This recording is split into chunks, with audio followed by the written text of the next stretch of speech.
Okay, so I wanted to redo this video on teaching how to get dogs, 2 or more dogs to get along together.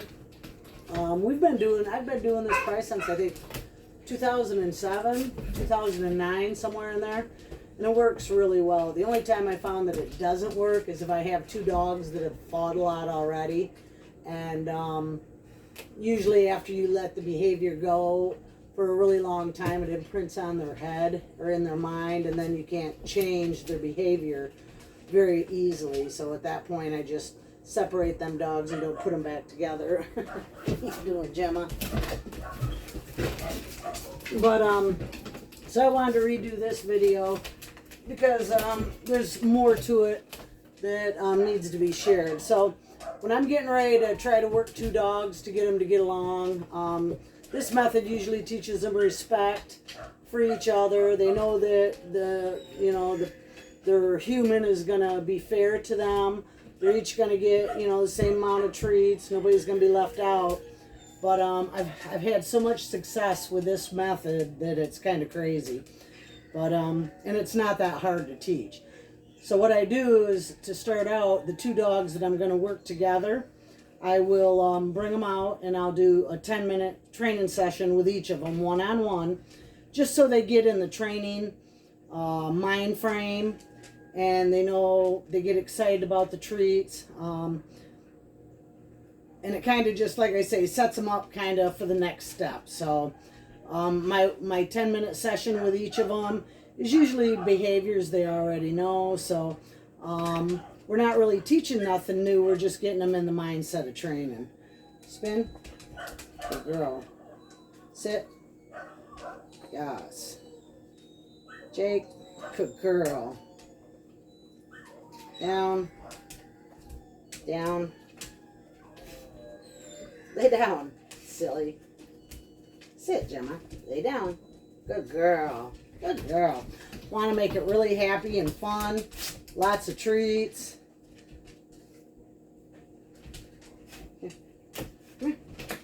Reverse. Yes, good girl. Right there. Like I say, we're just kind of getting them in this mindset of training. Sit. Yes, good girl. Jake. Good girl. That's all.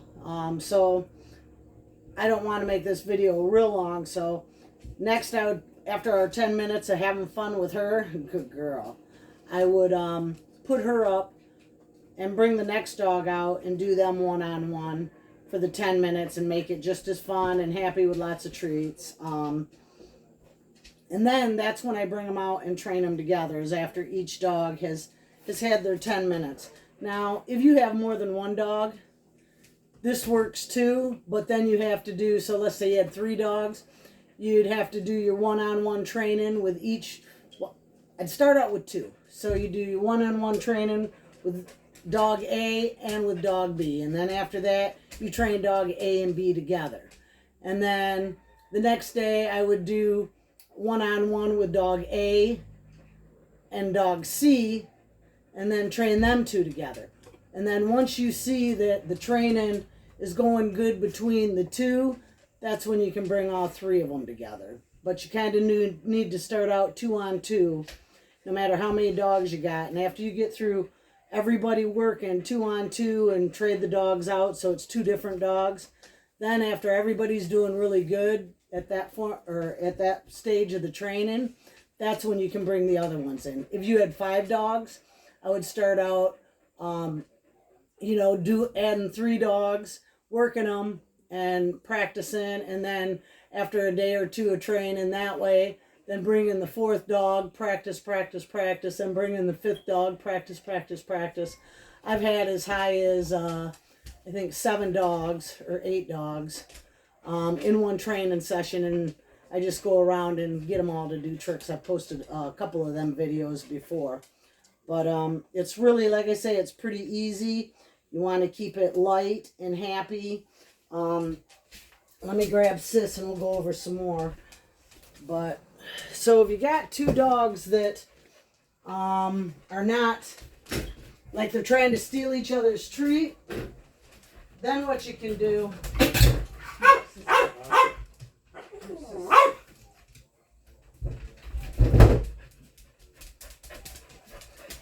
So like, let's say these two, they've never worked together, and I start working with them, and they, off, Gemma, off.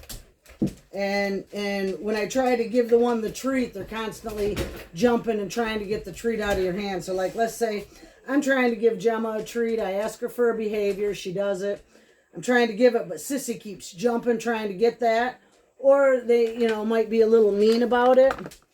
What you can do is you can put one leash on one, have them set. Sit. Come here, sis.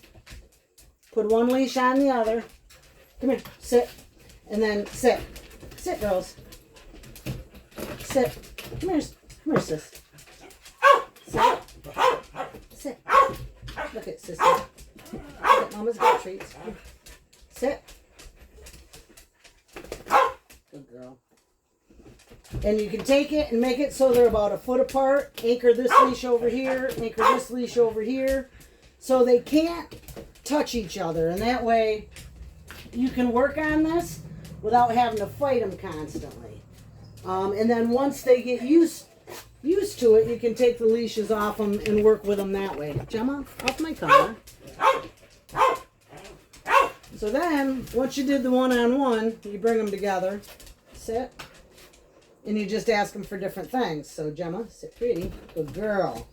And the only one that gets the treat is the one you're asking for the behavior. Sit pretty. Yes. Shake. Yes. Shake. Now, see, she's shaking. That's okay. I'm not going to scold her for it, but she doesn't get the treat because I didn't ask her for the behavior. Sit pretty. Good girl. Sit pretty. Good girl. Whoops. Crumbs. Let me get some more. And I just go through and do whatever behaviors they do together. So like I say, if this dog's trying to steal this dog's treat, I put them both on a leash, anchor one over here, or one over here, so they're no closer than that, so they can't steal each other's treat.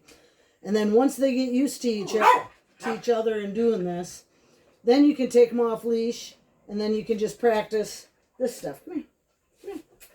Spin. Good girl. See how she wants it? She didn't get it. If she gets too aggressive, I might do too pushy. And just trying to get that treat, I might do a slight but I don't do it harshly because I don't want to discourage them because we're training. So, spin. Yes. Spin.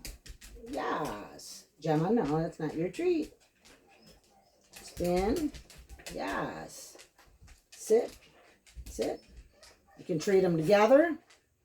But I always try to go back and forth. And you can switch it out once in a while too. So I was giving her the treat first. Now I'm going to give her the treat. Sit. Good girl. And then go back and forth. So they know no matter what, they're going to get treated fairly. No matter what, they are not going to get that treat unless I am talking to them. Help. Whoops. You knocked it out of my hand. All right. Come here. Sit. Shake, Gemma. Good girl. Shake, sis. Good girl. And you just work back and forth.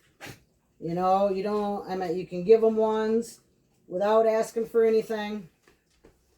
Good girls. Good girls. Yes. And like I say, if you do this enough, it eliminates, Jack. It eliminates a lot of the aggression, or not the aggression, but the behavior of them getting jealous of the other one or trying to take stuff away.